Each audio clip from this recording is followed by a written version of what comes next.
Bonjour pour cette 24e vidéo consacrée à la démocratie implicative. Nous allons aborder le problème de l'ENA et de sa prise de pouvoir en 1974. L'ENA, École nationale d'administration, a été créée en 1945 par le gouvernement du général de Gaulle. C'est Maurice Thorez, secrétaire général du Parti communiste, qui a piloté sa mise en place avec l'aide de Michel Debré. Elle forme les hauts fonctionnaires et symbolise son élitisme. Son prototype de formation a engendré la méthode institutionnelle, aujourd'hui reprise dans l'ensemble des universités et appliquée à tous les niveaux de l'État et des collectivités territoriales. Ce modèle explique en grande partie la fracture entre les institutions et la société civile. L'ENA prend le pouvoir en 1974 avec l'élection de Valéry Giscard d'Estaing à la présidence de la République. Il est encadré par deux condisciples, le Premier ministre Jacques Chirac et le ministre des Finances Jean-Pierre Fourcade. Depuis, ce schéma s'est reproduit à plusieurs reprises. Nous sommes actuellement dans cette configuration avec Emmanuel Macron, Édouard Philippe, puis Jean Castex. Bruno Le Maire étant aux finances. Il faut refaire un peu d'histoire pour comprendre comment ce basculement s'est produit. Nous sommes en 1968, en pleine crise de mai 68, et le 24 mai, le général de Gaulle prononce un discours historique sur la participation. Il est aujourd'hui tombé dans l'oubli.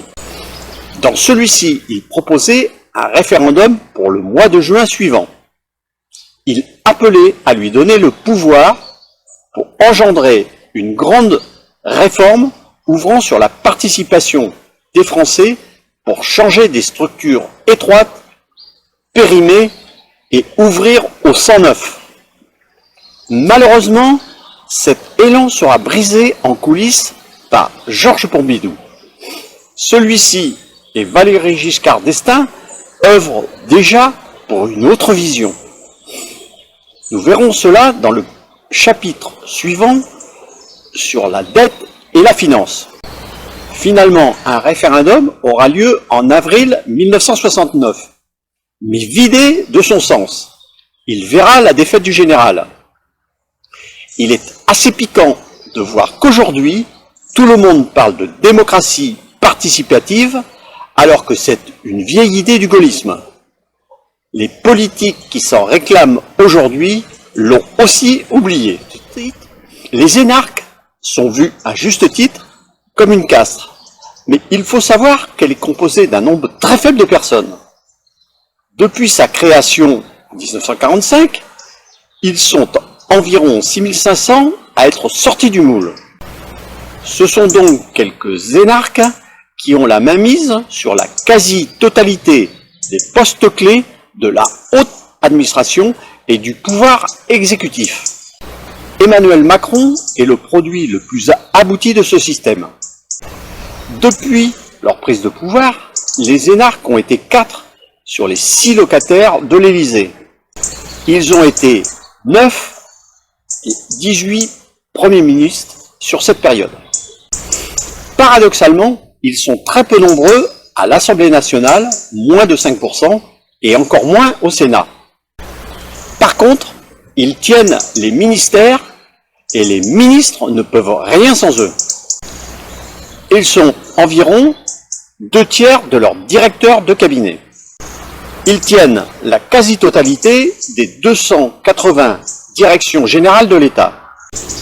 Cette emprise est particulièrement forte au ministère des Finances, où ils occupent près de 80% des postes. Depuis 1974, ils occupent, sans discontinuer, la direction du Trésor.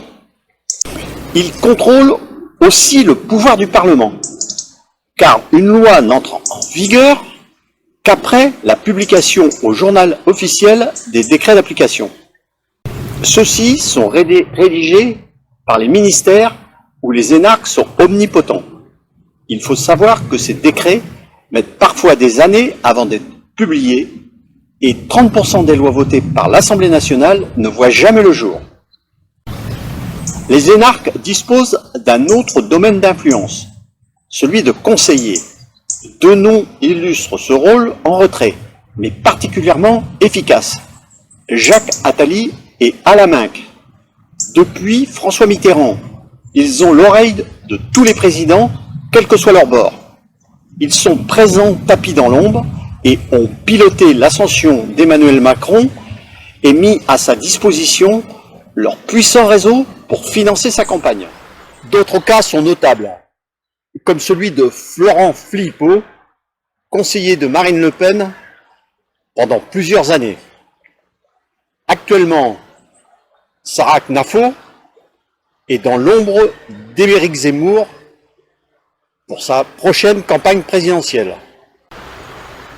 Autre cas intéressant, celui d'Henri de Castries, président du groupe Bilderberg, l'un des plus puissants réseaux d'influence du monde.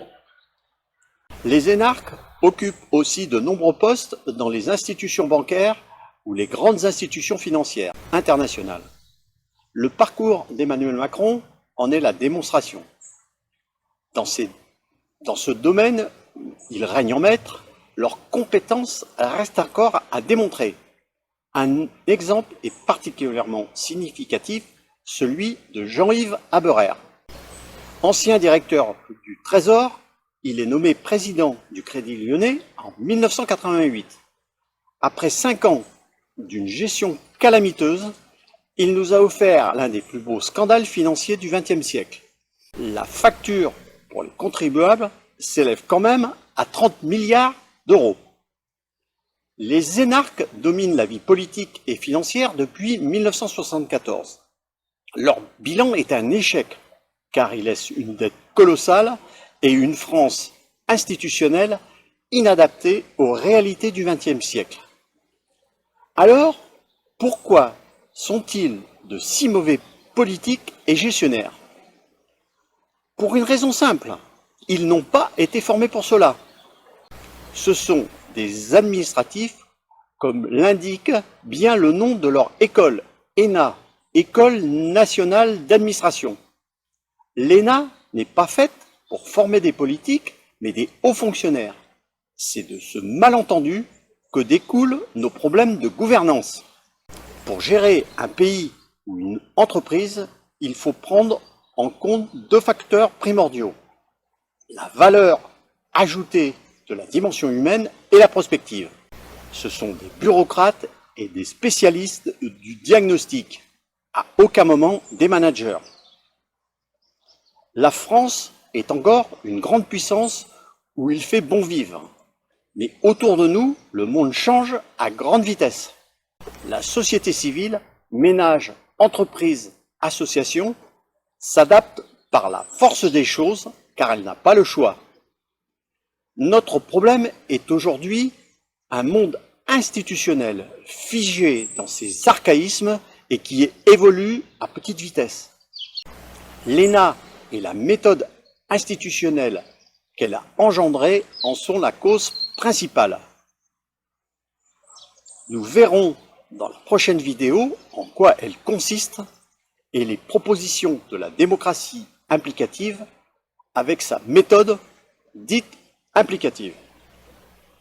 Vous pouvez regarder sur YouTube le discours du général de Gaulle prononcé le 24 mai 1968 sur la participation avec le lien suivant. Dans mon livre « En marche vers la démocratie implicative » que vous pouvez vous procurer de préférence chez votre libraire ou sur Internet, vous retrouverez les sujets traités dans cette vidéo à partir de la page 225. Vous pouvez aussi consulter mon site Internet où vous trouverez de nombreux documents. Sur ma chaîne YouTube, vous retrouverez également l'ensemble de mes vidéos. N'oubliez pas de partager celle-ci sur les réseaux sociaux. Je vous remercie et à bientôt.